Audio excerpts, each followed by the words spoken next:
Today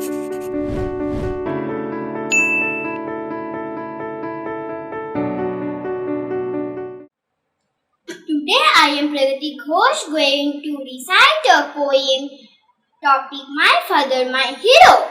Dad, you were my hero in so many ways and I am grateful to you.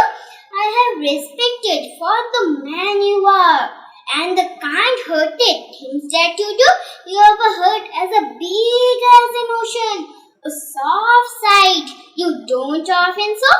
All of your life you worked for your family. You taught me and helped me to grow.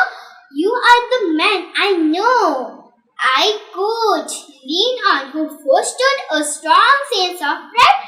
The father who gave me his love and affection and always remained by my side. All of my life that I'll be thankful.